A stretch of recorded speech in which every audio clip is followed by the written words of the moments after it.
Thank you everyone for coming here today to celebrate the life of James Emmanuel Bogle, who was a second father to me for over 30 years since we met in Saudi Arabia in 1984. My name is Boon Song, and before we kick off, I want to give you an overview of today's celebration. Over the next 30 to 35 minutes, there will be a number of spoken tributes. And today we are very honored, and Tim would be extremely proud to know that his friend, Sean O'Neill, the U.S. Consul General for Chiang Mai, will be the first to speak. And after the tributes, there will be a short break during which we would like to take a group photograph to share with Jim's family and friends in the US, the Philippines, and Australia. Then lunch will be served.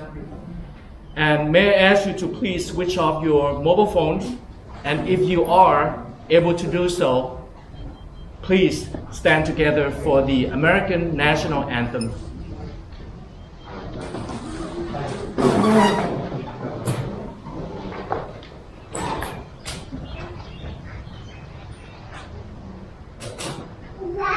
Where's the music?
I'm just going to speak loud. You can all hear me? Yeah. That way, I don't have to use the microphone here. So, on behalf of the United States Consulate General here in Chiang Mai, I want to begin by thanking all of you for the honor of inviting me and Senior Master Sergeant Brian Robert from the U.S. Consulate to attend today. And I want to convey our deepest condolences to Jim's family who are here. Boon Song is his adopted niece of sorts, Akiko Thompson Guerva, and his great friends from all over Chiang Mai, including Philip and Bonnie, Ta and Dern and Johnny, and all of you who knew Jim so well. I did not know Jim as well as almost anyone else in this room. I met him 3 years ago, but I was honored to know him. And I was honored to know him because he is, I think, a great American. We all know about Jim's service, and I think it begins there. I'm joined here today by Senior Master Sergeant Brian Robert from the United States Air Force. And Brian is the senior active duty airman in Chiang Mai, and Jim was the senior airman in Chiang Mai from his service first in the Army Air Corps in World War II, and then the United States Air Force in Korea and beyond. And we know Jim served his country, and that is one thing that made him a great American. He answered the call when his country called. The other thing, I think, is the fact that he was a great citizen. And, you know, those who study history, right, we all know that George Washington is known for being the first president and the general that led, you know, the United States to victory in our revolution, but he always considered himself a citizen first. And, you know, when the war was over, he put down his sword and went back to his farm. And when he was president, he said he only wanted to serve for 2 terms. He was a citizen first, and I think, just based on what my experience having known Jim for 3 years, he was a citizen first. And he was a citizen who served his country, obviously in uniform, but also out of uniform. He served his country as an urban planner, and he served his community and communities across the world as an urban planner, and he did credit to the United States in his service as a private citizen. He built and helped design cities and improved urban plans throughout Asia. The Bangkok Thonburi City Plan in Malaysia, new cities in Indonesia, the Philippines, and Egypt, and of course the $5 billion airport in Jeddah, Saudi Arabia. Any one of these would be a pretty big accomplishment, and Jim did all of them. He was cited and commended by the governments of Egypt and Guyana and Saudi Arabia and Thailand and Vietnam for his work, and of course by the United States as well. He earned numerous medals for his service. But beyond that, Jim went further, right? He was a founding member of Thailand's Mitropop Educational Foundation. He was a philanthropist who gave of his time. He acquired and then donated a lot of art, a lot of Asian art, to the Walters Art Museum in Baltimore, which I think is now the largest Asian art collection, certainly in the state of Maryland and probably beyond.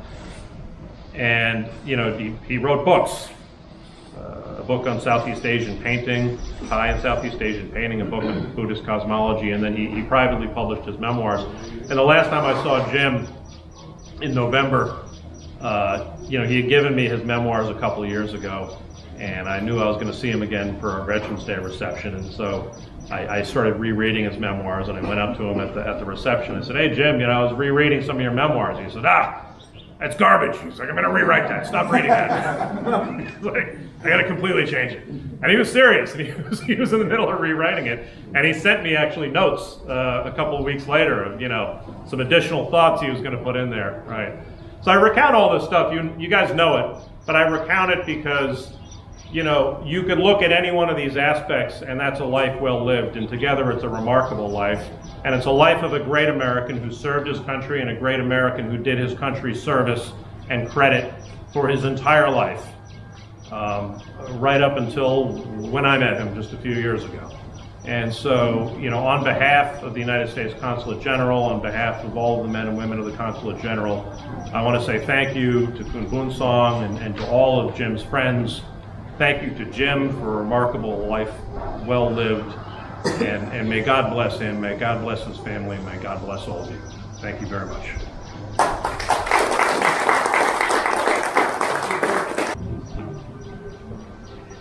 Good morning to our distinguished guests. Sorry. Is that first or me? Start again. Philip, do I go first? Yeah, I think so. Okay. My name is Akiko Thompson Guevara, and I am the youngest daughter of one of Uncle Jim's oldest and best friends, James Marsh Thompson. I'm not sure how they first met, but it was in Thailand, where my dad also met my mom in the late 60s. Uncle Jim actually wrote about my parents' first meeting and how he met my mom 5 minutes after my dad at the lobby of the Intercontinental Hotel in Siam Intercontinental Hotel. Unearthing Uncle Jim's eulogy at my father's funeral in 2009, he wrote, "It seems I always knew Marsh, but that is not reality. I have tried to recall when we met, but can only dredge up the fact that for a very, very long time we were friends. Even that is not the right word. Brothers is a much more appropriate word."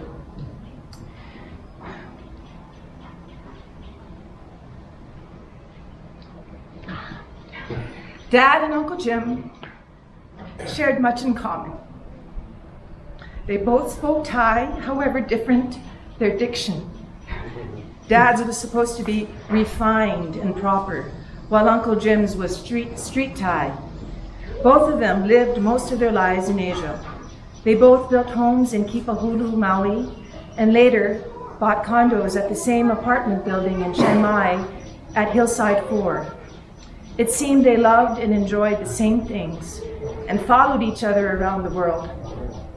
While Uncle Jim never did get married, he was always present in our lives.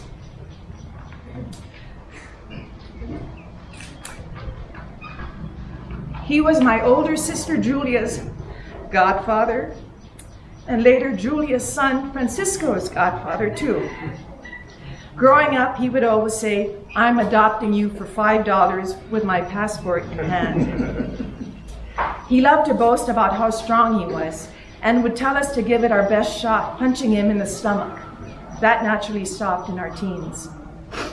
Uncle Jim and Dad were avid squash players back in the day, but Uncle Jim could never quite beat Dad. He said, "Marsh and I played endless games of squash. Marsh would disturb my pregame tranquility by always, and I repeat always, being late. Marsh almost always won." Later, when with age both of them had slowed down, Marsh became trickerous and still almost always won. End of quote. These rounds always ended with one too many beers. Dad and Uncle Jim were also budding thespians and participated in the amateur community theater in Bangkok. They both also featured in movies. Should you care to view, we can forward to you the link to Uncle Jim's movie debut, Kommissar X Drei Goldenschlagen, Kommissar X 3 Golden Snakes. Uncle Jim was generous, helping countless young men rise up and find careers for themselves and their families.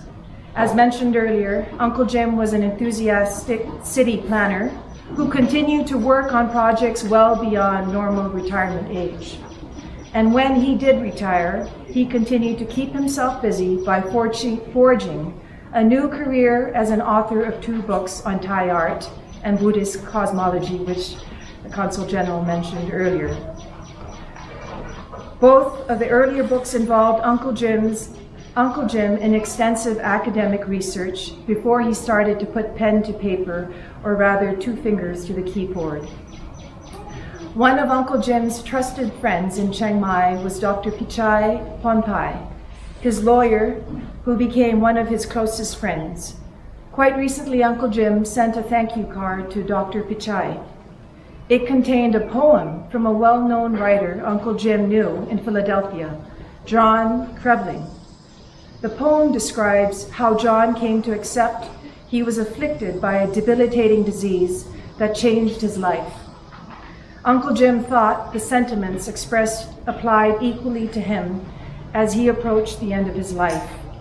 The poem is called Wanted Man and reads, "Unexpectedly, I caught a glimpse of you today while I skipped a beat walking down the street.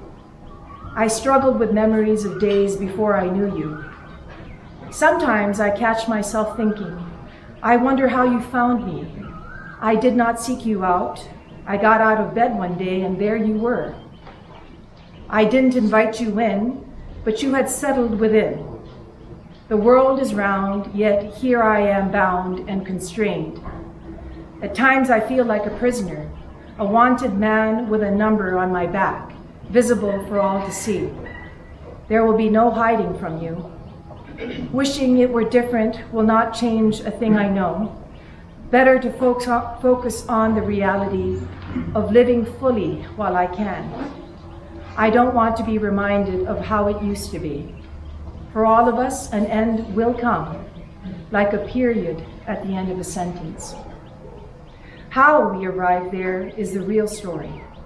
It's when I see you, I realize I want to be on another path and still another journey. Yet here we are together, an odd couple, where you won't relinquish your hold over me. There is no hiding from you. Wherever I go, you're there with me and always will be, although I still struggle with that. I thought of you today, not because I wanted to. As the poet says, how we arrived there is the real story. Uncle Jim's was a full life. He always marveled at the relationship we shared with my siblings and always welcomed us whenever there was reason to visit Chiang Mai. He made sure we always made it to the center of the universe swimming pool and boasted how he swam 500 meters every other day. We give thanks for Uncle Jim's life and for the lives he touched. We are extremely grateful for the care provided to him in the final years, months, and days of his life from Ta and Dern, and the great assistance you have been, Philip, in these final days. We thank God Uncle Jim did not suffer much and was able to hear Boonsong's voice and be with him in his final hours. Thank you, Lord, for the beautiful people you surround our lives with and the wonderful memories we will always cherish with them. May you welcome Uncle Jim in your embrace.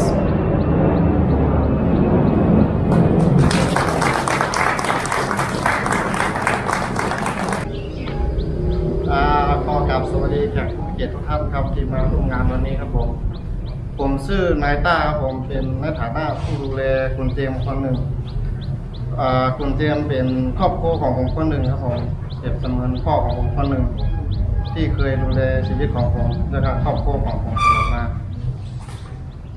แน่นอนครับการจากไปจากเป็นกับจากตายมีกับทุกคนในเมื่อเรามีลมหายใจอยู่แล้วก็จะจดจำสิ่งดีๆของคุณลุงไว้ตลอดไปและตัวผมขอขอบคุณคุณเจมส์อีกครั้งหนึ่งด้วยความจริงใจและจากใจของผมขอให้ดวงจิตดวงวิญญาณของคุณลุงไปสู่ภพภูมิที่สมควรแก่คุณลุงขอขอบคุณครับสวัสดีครับ Thank you very much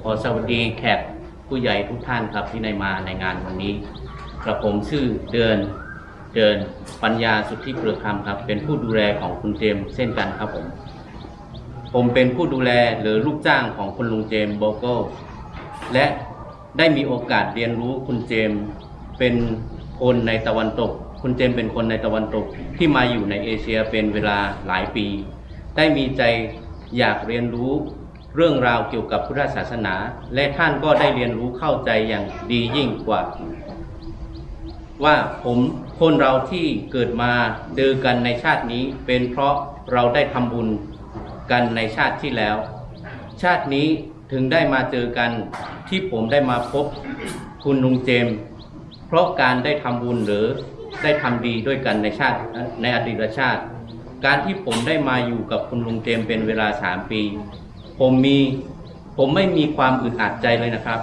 สบายใจทุกอย่างเพราะคุณลุงเจมส์ดีต่อผมไม่ได้มีให้ผมต้องมีความรู้สึกเหมือนกับว่าเป็นค่ารับใช้เลยตรงกันข้ามครับคุณเจมส์ดูแลผมเหมือนกับได้อยู่กับญาติผู้ใหญ่คนหนึ่งเหมือนกับหลานกับปู่ได้อยู่ด้วยกันครับอยู่กับคุณลุงเจมส์ได้ช่วยเหลือผมได้ช่วยเหลือครอบครัวผมได้มีความอยู่ที่ดีขึ้นผมก็รู้สึกโชคดีที่ได้มาเจอกับคุณลุงเจมส์ครับโชคดีมากๆแต่ผมก็เสียใจเหมือนกันว่าที่ผมไม่ได้ตอบแทนบุญคุณของคุณลุงเจมส์แต่คุณลุงเจมส์ก็ได้จากไปเสียก่อนครับผมยังไงก็ตามผมเชื่อมั่นว่าคุณลุงเจมส์จากไป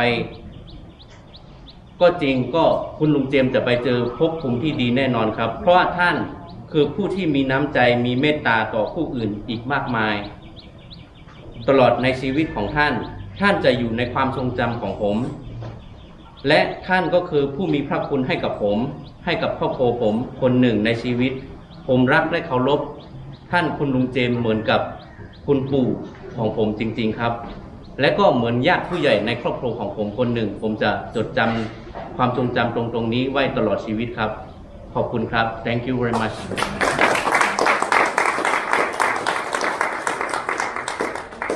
Hello everyone, my name is Johnny.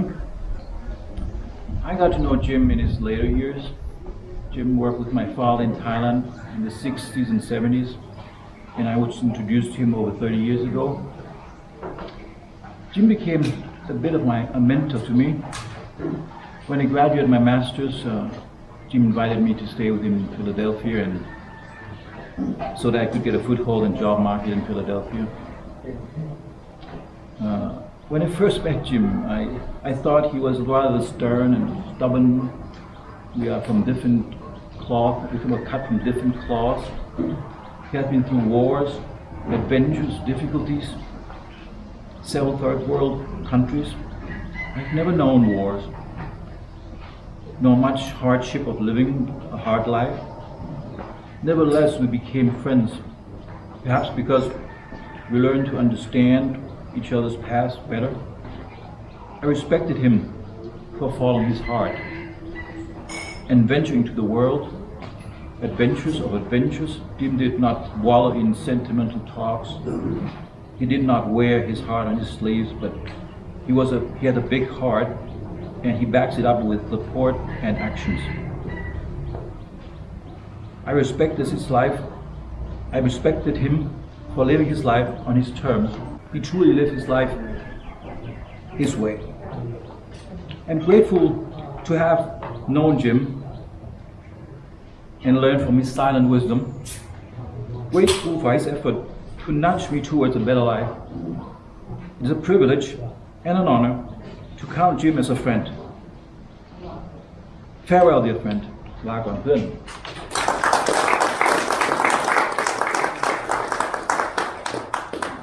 Okay, so tuk tan. Welcome everybody. I'm very honored to be here. And I first want to begin by thanking Philip for arranging this event and for all the good things that you have done for Jim in his later years and especially his later days. Now, I'm a bit of an oddball here. I have a PhD from Michigan in Buddhist studies and Buddhist art. And so I didn't come here to get my nails done or to have a good life, but somehow I got to meet Jim, who also during the last years of his life became a very precise and learned art historian. As you know, Jim was an incredibly complex man with a very diverse background, which he referred to in the title of his book, An Irregular Life. But it may better be called An Extraordinary Life. I did this, my printer wasn't working, so I had to borrow a printer and I made some notes at the end. Okay, so we all knew Jim in different ways and through all the different things he's written in his black book. But in his black book, he didn't read about what I feel are his wonderful accomplishments in art. And I have some little books he wrote here. So he first he was an avid collector of art during his years. And when he moved to Chiang Mai back around 2009, he contacted me. Now I have a PhD, but I'm not very famous, and I do some work here, but I'm not a famous person in the world. But he found something about me and he contacted me. And of course I was very honored. And so we worked together for many years talking about things he had discovered. He would write things like he wrote this book, which he called a report. Just a report. And it was based on his collection of art, which he eventually donated to the Walters Gallery in Baltimore. As I knew Jim, he would go shopping in Bangkok at famous art shops and antique shops. He would go shopping around Chiang Mai, in Nassau, and everywhere. He would go and he would come back with something very interesting and something he didn't really understand. But he took a chance on buying a very rare and unusual and valuable objects. So you find out what I'm going here. And so he became, at the age of 80, an expert in his field, his small field of learning more about objects, especially Burmese manuscripts. And he would ask me who I know in the U.S. who knew about them, and he would often contact them, but he often just found people on the ground, people in the neighborhood or people through his contacts, people through local Shan Tayat people who would introduce him to famous monks or other wise people who helped him in his research and his questions. So he eventually produced this other report, which is really a very major contribution to the study of manuscript painting from Burma. Our manuscripts are of various kinds. These are on paper and they contain very arcane texts, and Jim contributed a huge amount to the study of them. So what more can I say? So he had a remarkable way of getting in touch with people and then producing these things, and I enjoyed every time he would find something and invite me to look at it and share with it. I'm grateful, very grateful for this friendship. He's a remarkable person, and I feel very sad at his loss, but he's inspired me because I've just turned 80, and if I could do what he has done at the age of 80, then that's really the way to go. I'm very moved by it. I plan to be here. I plan to do work on the manuscripts that I have written about, and I have contacts. I work on Isan manuscripts, and I'm very grateful to him and will continue to remember him and be inspired by him. That's all.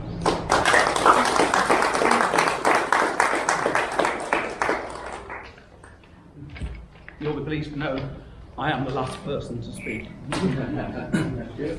And for those of you who don't know me, my name is Philip.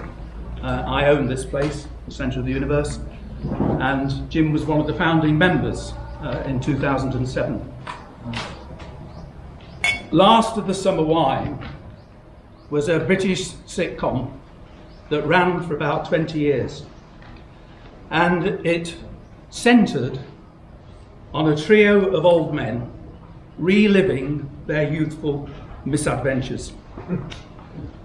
But we had our own live version of The Last of the Summer Wine whenever James, Roy Hudson and my dad sat round the table after a dip in the swimming pool, reliving their memories of World War II and their time as part of the peacekeeping force in Europe after the war had ended. Jim, as you know, was in the US Army Corps. My dad was a tank driver for the British Army, and Roy, who saw active service in Burma, was a major in the Royal Engineers. And they first met as a trio of brothers in arms when Jim and my dad were both 82 and Roy was 90. Both Jim and my dad signed up for military service when they were both 17 and did so without first getting parental consent, which was a requirement at the time. Both of them dreaded returning home to tell their parents that they needed to give retrospective permission agreeing to their enlistment. Both of them chose to tell their fathers first, and they both got the same answer: ask your mother.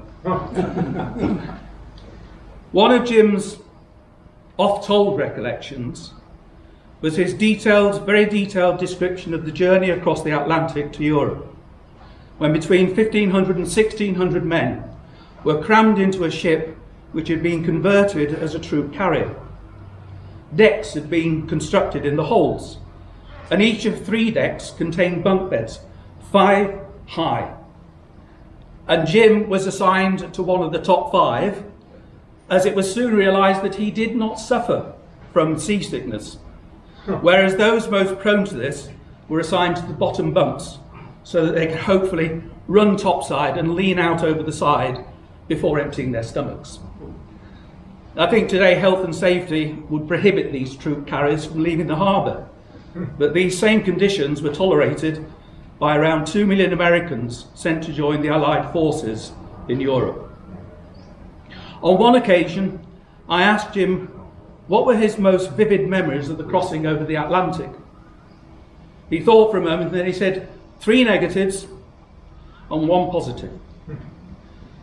1, the persistent stench of sweat and human waste. 2, the persistent cold. And 3, total darkness all night. And the 1 positive was seeing the beauty of the stars at night without any artificial light pollution. Jim's fascination with aircraft, we all know that he wanted to be in the US Air Force, began as a very young boy when he and his a schoolboy friend were given 10 cents each to go to the movies to watch a new film entitled Devil Dogs of the Air, which was based on a stunt pilot who joined the Marine Air Corps. Jim and his friend went to the early afternoon matinee and were expected home a couple of hours later. But instead of returning home at the end of the film, they stayed in the cinema and watched the film over and over again until they saw their two fathers striding down the aisle with flashlights at 8:30 in the evening in search of two very disobedient sons. When Jim told me that story, I searched for the movie and I found it on the internet in an archive. And it was, I was able to find the film and send it to him. And he was able to watch it again at the age of 92. You've heard about his work in Saudi Arabia, and the Jeddah airport that opened. I first visited in 1992, and I was very surprised to find that the airplanes came into land and parked well away from the terminals, and that passengers were then transported by bus into the terminal buildings. And the vehicles that arrived at just below the exit doors, the entire seating compartment rose hydraulically to the exit on the plane, and we as passengers walked out and sat down in the bus, lowered down, and off we went to the terminal. So I asked Jim why the design of the airport had not including parking bays adjacent to the terminal building, so that passengers walked straight off the plane and into the terminal. Jim smiled and explained that the company which commissioned these unusual vehicles was owned by a person of influence.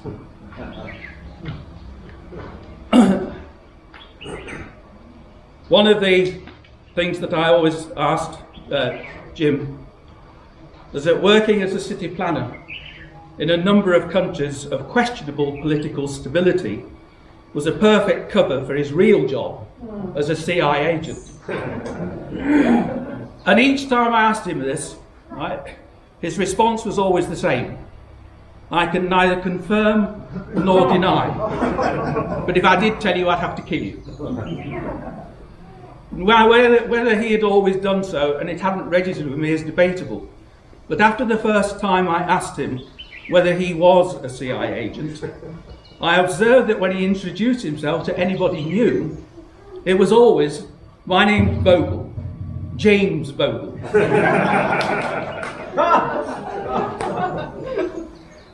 Okay, I want to end my tribute on a personal note by quoting from a book of poems from The Bell and the Blackbird. It was written by a guy called David White.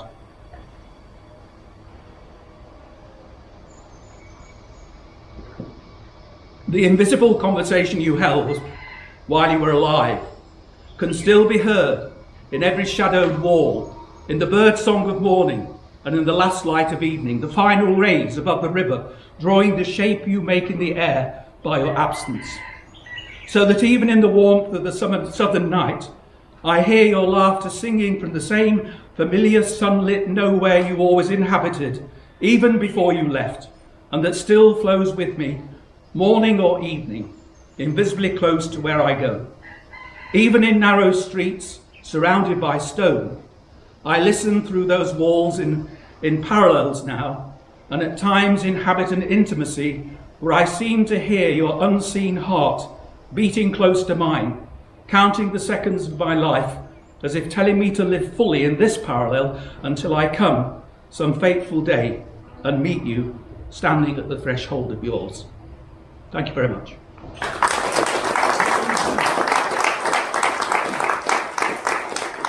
Okay, may I ask you to stand for a few moments of silence as we each reflect on how our lives were touched by Bogle, James Bogle.